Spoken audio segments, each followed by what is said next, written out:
tayo ngayon sa farm at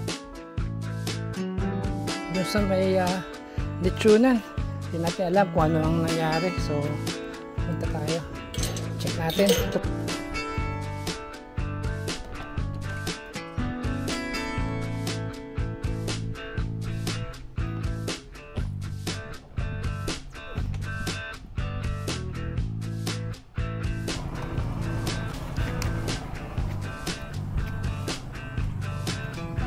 Ay,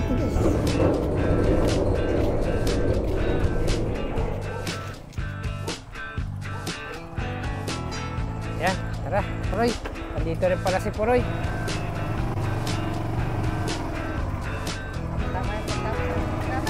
Namatay. May sinaksak pala yung ano, yung... Okay, ito. May DIY tayo. Natanggal yung kanyang kanyang paa. 1, 2, 3 screw. 1, 2. Yan, tanggal siya. So dito siya. Kung naalala nyo, nung sa Singapore ako, natanggal din yung isang gulong ng maleta. DIY ko na lang. So ito, tignan natin kung ano magagawa natin ngayon dito. Okay, ito kasi siya, oh. Ano ba ito? Ayan, pag ganyan. Pag ganyan siya. So, natanggal at atin itong gagawin. Okay? Dapat matanggal natin itong screw. Okay? Ayan. Ito siya, no? At atin ang bubuksan na muna. Tignan natin ang loob nito kung ano yung tsura. Okay? May cover pa, oh. May cover pa nga siya. Kailangan natin matanggal itong tornilyo na to. Ayan. Ito, ang kabasag. Okay. So, okay. Ngayon, ang gagawin ko ngayon dito ay i-through ko na yung butas niya. Kung saan yung dating pinagtornilyuhan, ang gagawin ko doon ay ubutasan ko na ng tagusan siya para doon makadaan yung mga bagong screw kong gagamitin.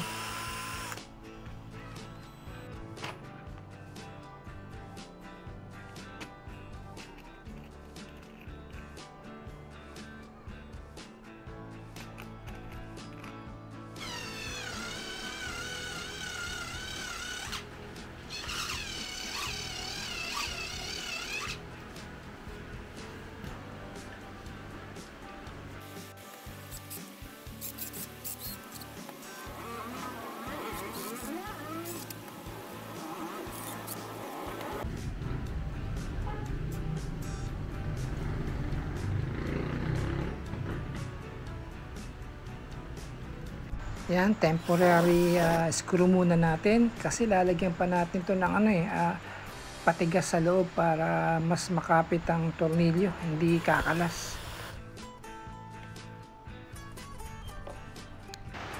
Ito, lalagay na natin yung ating patigas sa likod, no? Bali, siya, lalabas na self-threading kasi ginamitan kong, ang ginamit kong tornilyo, self-threading na metal screw. Ayan.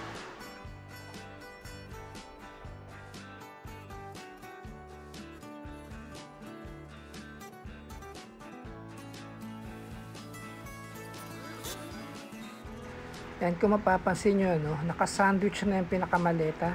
Meron akong isang parang pitsa na yan, yung hawak kong yan. At itong metal screw ay through and through. Ilalak nung parang pinakahawak kong pitsa na yan. Yan.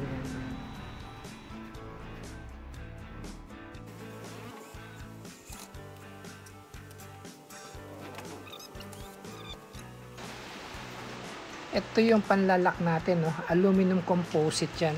Iipitin niya yung pinakamaleta tsaka nitong pinakagulong. Yan ang maglalak para may puwersa. Hindi lang sa butas ng maleta ang puwersa, kundi pati malapad ang sakop ng puwersa niya.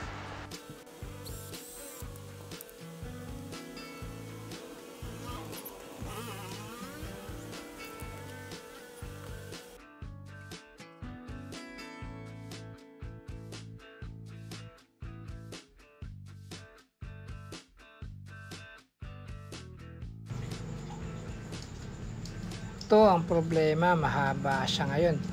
Puputulin natin yan at baka makasugat pa. Grinder na lang natin yan para hindi makasugat ng mga damit o anuman mga tela sa loob. Ito, kakatin natin ito. Kailangan no, hindi mainitan tong ating tornilyo. Unti-unti lang ba ang ating tabas.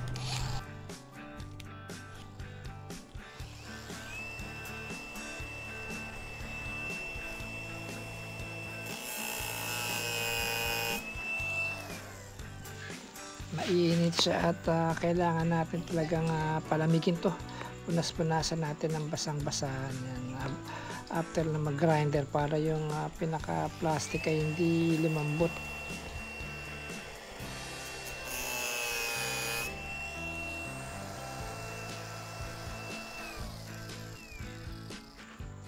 Yan, okay na, matigas na siya, pwede na siyang tayo ito at lagyan ng gamit, pwede na, okay na. Testing na lang to at kakalga na ng mga gamit ngayon at malayo pa ang lalakbayin ng maletang ito. Sa France pa ang bagsak ng maletang ito.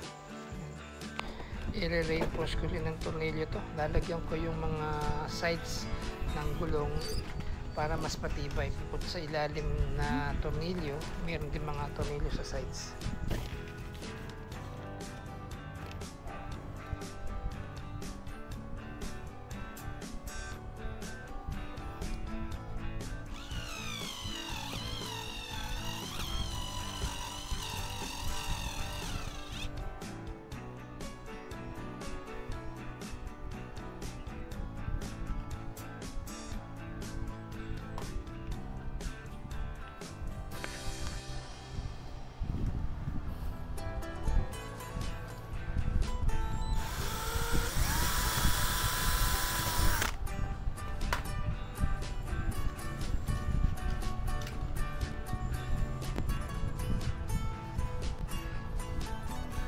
Reinforce pa natin dito para uniform yung tornilyo, hindi pangit tignan.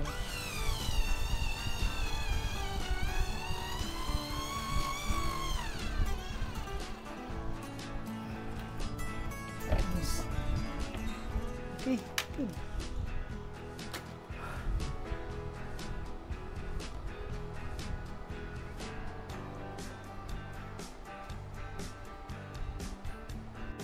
Okay, Frank.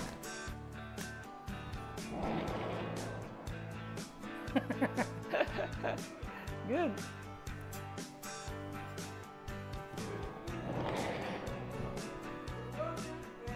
Yes.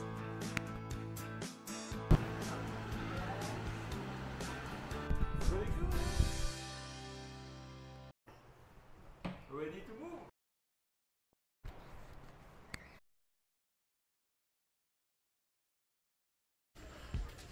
Ito, pupunta tayo ngayon sa farm at nawalan daw ng ilaw dun sa may lechonan. Hindi natin alam kung ano ang nangyari, so punta tayo, check natin. Tumawag si Rambo, ay si Jaisel, at nawalan daw ng kuryente. Ayan, punta tayo. Okay, punta na tayo.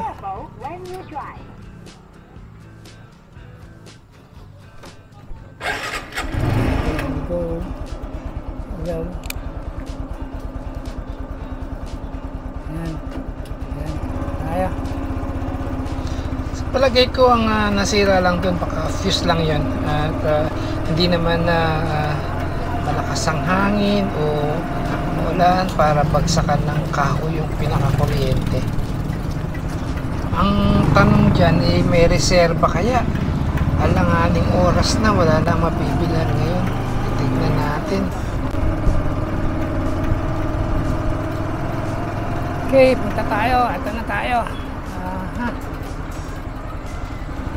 Marami pa rin tayong tricycle na nakakasalubong, no?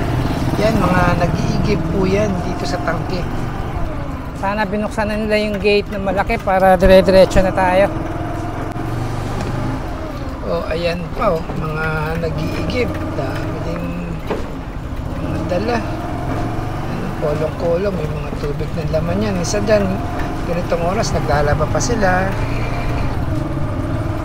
Okay.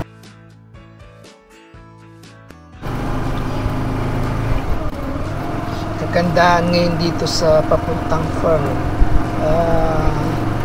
Ano na, may mga street light na.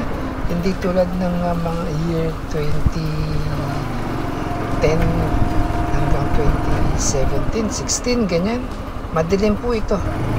Napakadilim na daan sa gabi. Tsaka hindi pa siya ganito kasementado. Inabot namin itong lugar na to. Siguro may mga katay sila Rambo ngayon. At gising pa sila. Kaya siguro napatawag. Kailangan ng tubig. Hindi kumaandar yung pinaka-jetmatic. Ayan ay papuntang farm, oh. Visible na yung mga solar light nila. Solar po lahat yan. Kitang-kita na papunta sa farm. Dati pag bubiyahe kami dito, wala kang makikita dyan na ganyan na kahit na isang kandila man lang nakasindura. Wala talaga. Napakatinig. Ang travel time papunta sa farm, parang bahay hanggang farm, nasa 5 to 7 minutes nasa farm na yan gamit yung tricycle. Yan o, tanaw na yung bahay ni ka-farmer.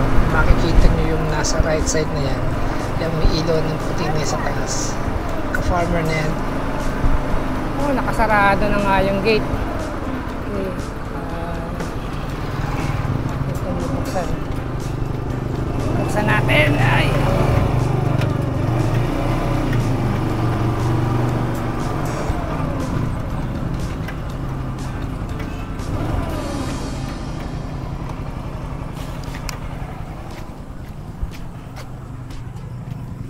Ay, tigas.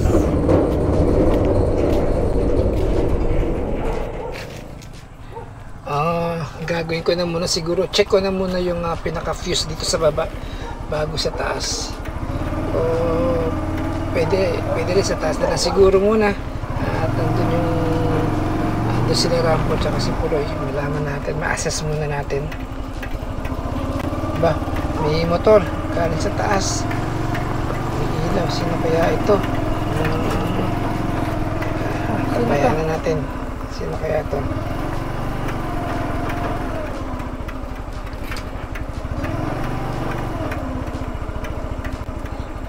Oh. Ha? Dito kaya? Tignan natin. Teka.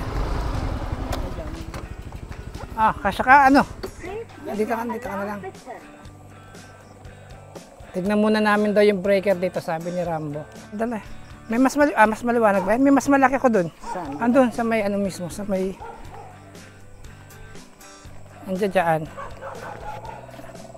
Pula. Ano to? Oh, may kuryente tayo. Ito ba yun doon sa taas? Bakit kaya? May palaka na dumikit. Meron pong palakang ay, palaka ba yung butiki? Wala. So ito po kasi temporary lang naman po ito. Ay, wala lahat Wala rin. Ayun meron dito po. Butikin mo. Okay. Nakababa ito. Bakit nakababa? Ayun, ano pala ka Bumaba ito. May nagbaba. Ay hindi, tama. Oo nga, may nagbaba. Sino nagbaba? Kayo na Rambo? Hindi ko yan. Ay, ako pala. Kanina.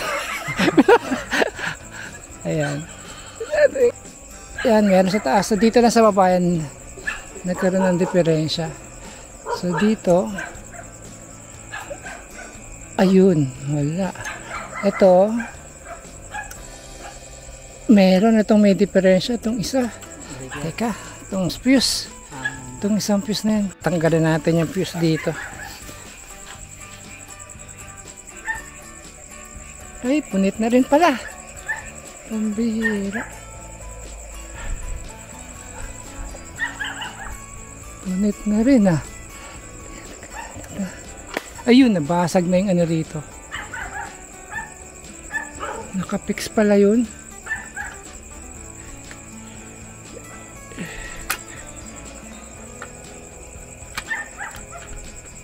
Yun lang ang problema natin ngayon. Bubunutin ko lang to.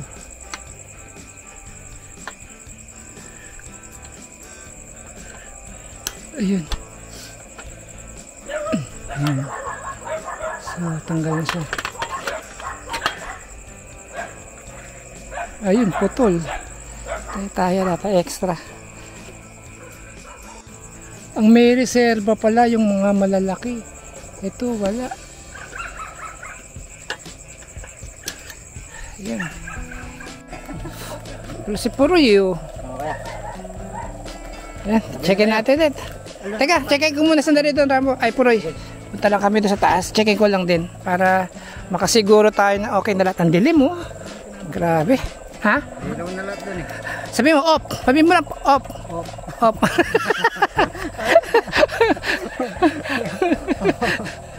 Yan, tara, Puroy.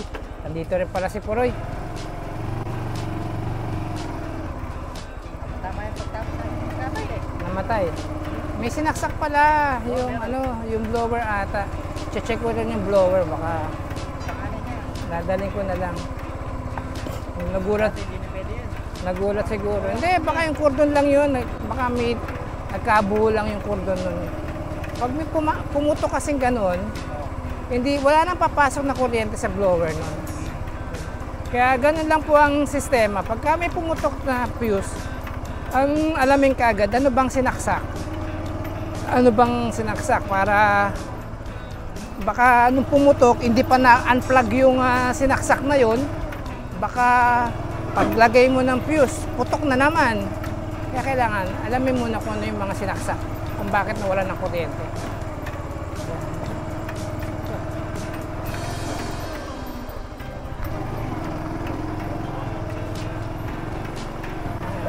Oo. Sabay ka na rin sa akin, Puroy. Sige. Dito ka naladan o sa likod? O, gamitin mo naman yung flashlight ko. Hindi, sige na. Sabay ka na. Asan na yung sinaksak? Ano, Jaisel? Yung blower. Tingnan natin yung blower. Dito lang kuya, ito lang. Yung... Hindi, yung pinaka-blower mismo, Jaisel. Yung sinaksak. Ito kuya. Dala na ano? Ang wari niya. Ewan ko itong blower kuya, pwede pa. Baka itong blower. Kala ko naman yung blower sa buhok. Hindi, ito kuya, o yung... Okay. Yung pala na natanggal yung ilaw doon. Tapos, Oo. Dinukdok tumama sa kabila talaga yan. So, kakabit natin ganyan. Teka muna, ha? Ay, dahil dito sa...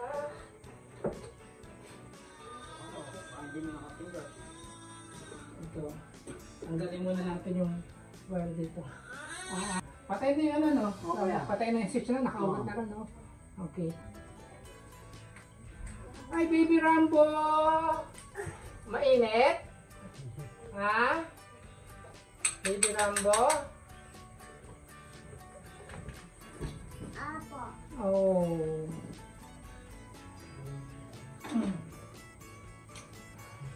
Tagalan ako, inanap ko yung gamit ko. Nasa loob pala ng kotse, pambihira na po ko nanghanap kanina. Andun pala sa loob ng sasakyan.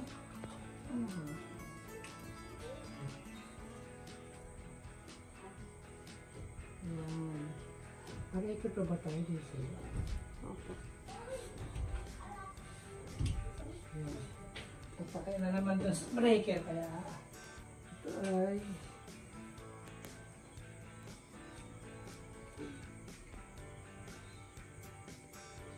Akala ko hair blower yung nasira. Akala ko yung sa buhok, yung sinaksak. Yung pala sa Pampanga nga pala, ang electric fan dito, blower.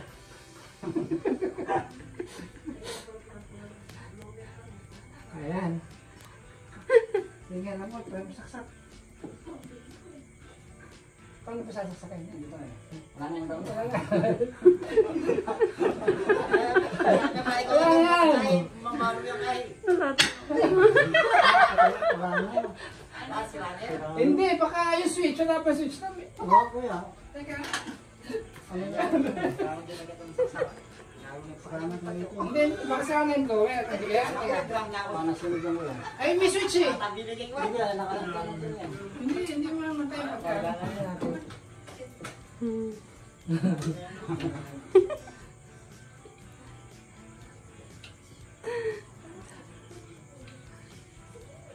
Lambo pakihala ko.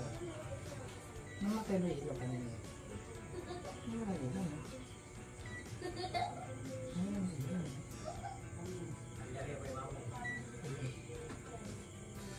Saan natin kung ito? Baka ito lang ang nasira. Ito na. Walang patay itong switch. Ay, meron pa nga dito. Sige nga, switch mo nga. Ayun. Wala na kuryente. Ayan. Okay Parang na. hindi nakatira si Rambo dito. Ayan, Jason. Lakad na ako dito. Oo. Okay. Sige, kala ko sasabihin ka. Okay, sige, Rambo. Oo. Bukas ako na pa rin niya. Oo, sige, Roy. Ayan. Uwi na kami. At yun pala, nabunot, kaya pala pumutok ay nabunot yung ano, yung pinaka receptacle niya doon, saksakan ng ilaw. Kaya yun. So ayan, tayo uuwi na. Yun, at nagawa naman natin yung naging problema sa kuryente. Yung palang saksakan doon ng pinaka electric fan, hindi pala ceiling fan nila. Akala ko blower, hair blower. Yun ang naging diferensya. So yun, ito tama-tama yung aking camera ay palobat na. Ayan.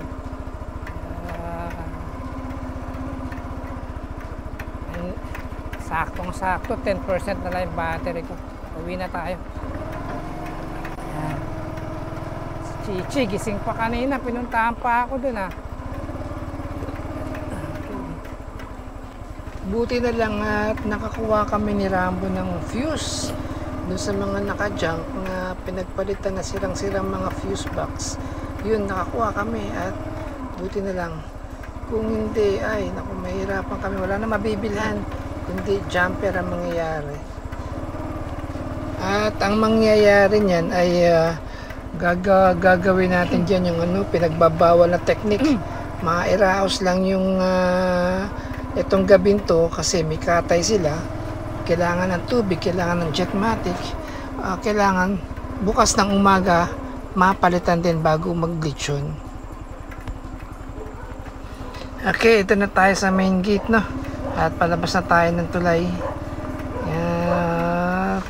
Buti itong ating camera ay umabot pa. 31% na lang kanina na nagpunta ako rito. Okay, salamat at umabot pa. Close muna natin itong gate ni Ka-Farmer.